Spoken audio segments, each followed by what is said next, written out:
नमस्कार. आज आहे 16 एप्रिल, वार गुरुवार. काल आपल्याला मार्केटमध्ये 310 गाड्यांची आवक बघायला भेटली होती आणि आज सुद्धा 300 गाड्यांची आवक बघायला भेटलेली आहे. या व्हिडिओच्या माध्यमातून आपण जरा थोडी वेगळी चर्चा करणार आहोत, कारण लिलाव अजून सुरू झालेला नाही आहे. तर हा व्हिडिओ तत्पूर्वी बघून घ्या. लिलाव सुरू झाला की आपण लाईव्ह व्हिडिओच्या माध्यमातून बाजारभाव किंवा लिलाव बघूया. तर हा साधा व्हिडिओ आहे आणि विषय थोडा वेगळा आहे, म्हणजे शेतकऱ्यांच्या उत्पन्नावर मोठा निर्णय होणार का आणि खरंच हमीभाव मिळणार का? महाराष्ट्रातील हजारो शेतकऱ्यांनी कोर्टाचे दरवाजे ठोठावले आहेत आणि आता या प्रकरणात मोठी हालचाल सुरू होते की काय, किंवा मोठी हालचाल सुरू झाली आहे म्हणायला हरकत नाही. तर शेतकरी मित्रांनो, आजची महत्त्वाची बातमी शेतकऱ्यांच्या हमीभावाबद्दल म्हणावं लागेल. महाराष्ट्रातील सुमारे 32 शेतकऱ्यांनी दाखल केलेल्या याचिकेवर कोर्टाने केंद्र सरकारला नोटीस बजावली आहे. तर बघा, महाराष्ट्रातील 32 शेतकऱ्यांनी एक याचिका दाखल केली होती कोर्टामार्फत. तर केंद्र सरकारला या कोर्टाने नोटीस बजावलेली आहे. या याचिकेमध्ये शेतकऱ्यांनी एक मोठी मागणी केलेली आहे. शेतकऱ्यांकडून काय मागणी आहे ते आपण पुढे बघूया. तर या याचिकेमध्ये उत्पादन खर्च 50% नफा असा हमीभाव निश्चित करावा, असं या याचिकेमार्फत शेतकऱ्यांकडून मागणी दिसून येत आहे. लक्षात घ्या, उत्पादन खर्च 50% नफा असा हमीभाव निश्चित करावा. हमीभावाबद्दल ही कोर्टात याचिका दाखल केलेली आहे. शेतकऱ्यांचं म्हणणं असं आहे, म्हणजे आपलं सर्वांचं म्हणणं असं आहे की आजच्या घडीला मालाला योग्य दर मिळत नाही.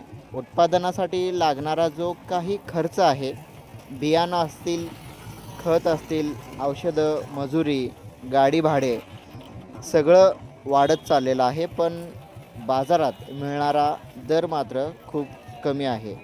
या संदर्भात या याचिकेत असंही नमूद करण्यात आलं आहे की सरकारकडून जाहीर होणारा हमीभाव प्रत्यक्षात शेतकऱ्यांपर्यंत पोहोचत नाही. मध्यस्थ व्यापारी आणि बाजार व्यवस्थेमुळे शेतकऱ्यांना तोटा सहन करावा लागत आहे.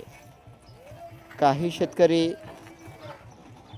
शेतकरी नेत्यांनी यावर प्रतिक्रिया देताना सांगितलं आहे की जर उत्पादन खर्चावर आधारित हमीभाव म्हणजे MSP लागू झाला तरच शेतकऱ्यांना आर्थिक स्थैर्य मिळू शकतं. तर शेतकरी मित्रांनो, या ठिकाणी तुम्ही पुन्हा एकदा लक्षपूर्वक ऐकू शकता. या याचिकेत नमूद करण्यात आलं आहे की सरकारकडून जाहीर होणारा हमीभाव प्रत्यक्षात शेतकऱ्यांपर्यंत पोहोचत नाही. मध्यस्थ किंवा व्यापारी आणि बाजार व्यवस्थेमुळे शेतकऱ्यांना तोटा सहन करावा लागतो. काही शेतकरी नेत्यांनी यावर प्रतिक्रिया देताना सांगितलं आहे की जर उत्पादन खर्चावर आधारित हमीभाव MSP लागू झाला तरच शेतकऱ्यांना आर्थिक स्थैर्य मिळू शकतं. दरम्यान कोर्टाने केंद्र सरकारला या प्रकरणात उत्तर देण्यास सांगितलं असून या प्रकरणाकडे आता संपूर्ण राज्याचं लक्ष लागलेलं आहे. जर कोर्टाने शेतकऱ्यांच्या बाजूने निर्णय दिला तर भविष्यात शेतमालाच्या किमती ठरवण्याची पद्धत बदलू शकतं. मग खरंच शेतकरी मित्रांनो, शेतकऱ्यांना त्यांचा हक्काचा बाजारभाव मिळावा म्हणून पुन्हा एकदा ही लढाई जोरात सुरू आहे. महाराष्ट्रातील शेतकऱ्यांनी जवळजवळ न्यायालयाचा दरवाजा ठोठावला आहे आणि 32 शेतकऱ्यांनी दाखल केलेल्या याचिकेवर कोर्टाने केंद्र सरकारला नोटीस बजावली आहे. या याचिकेची मुख्य मागणी आपण थोडक्यात जाणून घेऊया. आमच्या उत्पादनाच्या पूर्ण खर्चासह 50% नफा जोडून हमीभाव निश्चित केला जावा. या याचिकेमध्ये मागणी ही मी तुम्हाला सांगितलेली आहे. ही मुख्य मागणी आहे, हमीभावाची मागणी आहे. आणि ती हमीभावसुद्धा उत्पादनाच्या पूर्ण खर्चासह, लक्षात ठेवा, उत्पादनाच्या पूर्ण खर्चासह 50% नफा जोडून हमीभाव निश्चित केला जावा ही मुख्य मागणी आहे. म्हणजेच जे काही पीक घेतात त्यासाठी लागणारा संपूर्ण खर्च बियाणे, खत, औषध, मजुरी, पाणी, वीज हे सगळं धरून त्यावर किमान 50% नफा मिळाला पाहिजे अशी मागणी करण्यात आली आहे.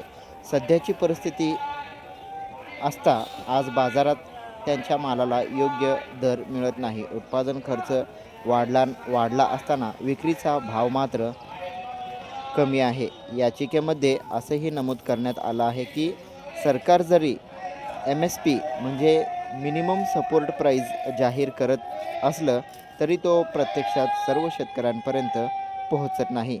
यामागचं थोडक्यात कारण आपण जाणून घेऊया. जे काही मध्यस्थांची साखळी आहे किंवा बाजारातील अनियमितता आहे आणि खरेदी प्रक्रियेतील अडचणी यामुळे शेतकऱ्यांना तोटा सहन करावा लागतो. काही शेतकरी नेत्यांनी या मुद्द्यावर प्रतिक्रिया देताना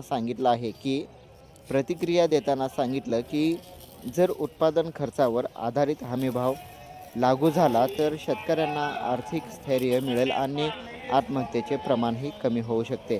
आता कोर्टानं काय केलं याच्यावर आपण थोडक्यात जाणून घेऊया. कोर्टाने या प्रकरणाची गंभीर दखल घेतली आहे. केंद्र सरकारला नोटीस पाठवली आहे आणि उत्तर मागितलं आहे. आता सरकारला या मुद्द्यावर स्पष्ट भूमिका मांडावी लागणार आहे. जर कोर्टाने शेतकऱ्यांच्या बाजूने निर्णय दिला तर संपूर्ण देशातील शेती धोरणात मोठा बदल होऊ शकतो आणि सर्व शेतीमाल उत्पादक शेतकऱ्यांना, विशेष कांदा उत्पादक शेतकऱ्यांना खऱ्या अर्थाने हमीभाव मिळण्याचा मार्ग मोकळा होऊ शकतो. पण शेतकरी मित्रांनो, दुसऱ्या बाजूचा एक प्रश्न सध्याला समोर येत आहे. सरकारवर यामुळे आर्थिक ताण येणार का आणि हा निर्णय प्रत्यक्षात लागू होईल का? शेवटी एक मोठा प्रश्न समोर येतो. शेतकऱ्यांना त्यांचा हक्काचा भाव मिळणार का? की ही लढाई अजून लांबणार का? की मध्येच अर्धवट राहणार का? हा मोठा प्रश्न आहे. येणाऱ्या 2-4 दिवसामध्ये किंवा पुढील आठवड्यामध्ये याची पुन्हा अपडेट आली तर मी पुन्हा व्हिडिओच्या माध्यमातून तुमच्यापर्यंत व्हिडिओच्याद्वारे सांगण्याचा प्रयत्न करीन. तर काल आपल्याला मार्केटमध्ये 310 गाड्यांची आवक आली होती. तर कालचा बाजारभाव एकंदरीत बघायला गेला तर 2 रुपयाने मार्केट हे मला तरी घसरलेलं दिसलेलं आहे. कारण बराच टॉप क्वालिटीचा कांदा जो आहे तो जास्तीत जास्त 9 रुपयेपर्यंत बघायला भेटला. एखादा लॉट 10 रुपये 12 रुपयेपर्यंत गेला होता. पण मार्केट रेट किंवा मार्केटचा जो बाजारभाव होता तो क्वालिटी कांद्यासहित 8 रुपये 8.5 रुपयेपर्यंत बाजारभाव बघायला भेटला होता. आणि जरा सरासरी 2 नंबर क्वालिटीचा जो बाजारभाव आहे तो आपल्याला 6 रुपये 7 रुपये 7.5 रुपयेपर्यंत असा सरासरी बाजारभाव काल बघायला भेटला होता. म्हणजे 3 रुपयेपर्यंत कालचा बाजारभाव पडलेला दिसून आला. लाईव्हमध्ये भेटू आपण पुन्हा. आजचा बाजारभाव काय आहे जाणून घेण्यासाठी पुन्हा भेटू.